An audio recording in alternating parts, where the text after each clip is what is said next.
Praise the lord. దేవుని పరిశుద్ధమైన నామమునకు మహిమ కలుగును గాక. దేవుని పేరట మీ అందరికీ శుభాభివందనాలు. ఈ ఉదయకాలము దేవుని వాక్యాన్ని విందాం.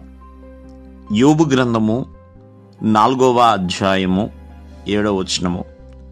జ్ఞాపకము చేసుకొనము, నిరపరాధి అనే ఒకడు ఎప్పుడైనా నశించినా, యథార్థ వర్తనలు ఎక్కడైనా నిర్మూలమైరా. ప్రేమైన వర్లరా, యోబు స్నేహితుడైన ఎలీఫజు యోబుతో మాట్లాడుతున్నాడు. మరి తను మాట్లాడిన విధానం ఎలా ఉందో చూడండి. ఎప్పుడైనా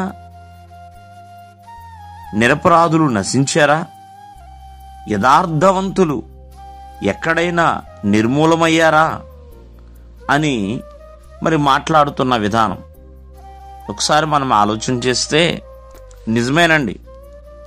యథార్థవంతులకు శ్రమలు రావచ్చు, కష్టాలు రావచ్చు, ఇబ్బందులు రావచ్చు, కానీ వాళ్ళు నిర్మూలమవ్వరు.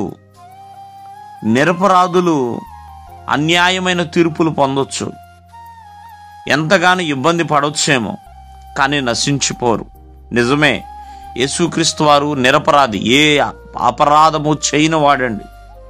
పరిశుద్ధమైన జీవితాన్ని తాను జీవించిన వ్యక్తి.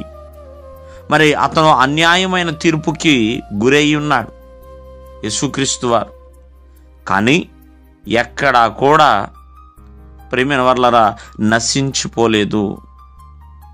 యేసుక్రీస్తు వారి జీవితం ఎంతో మంది ప్రజలకి రక్షణ, విడుదల, మారు మనస్సును కలుగజేస్తున్నాయి.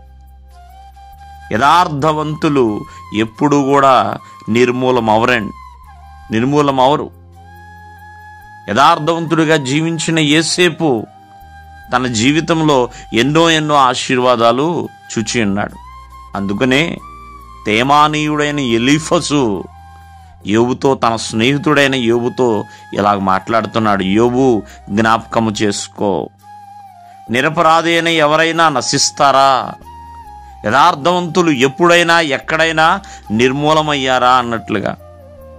కావున ఎలీఫజు మరి ఇచ్చిన ఆలోచన కావచ్చు యోబు జీవితంలో చాలా ప్రాముఖ్యమైనది.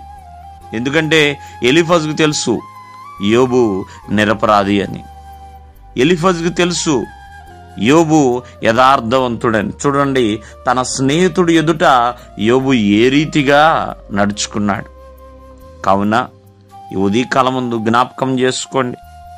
మరి మీ జీవితము మీకు తెలుసుండాలి, అలాగే మీ స్నేహితులకు కూడా తెలుసుండాలి. ఆ రీతిగా ఒక మాదిరి కలిగి జీవించాలి.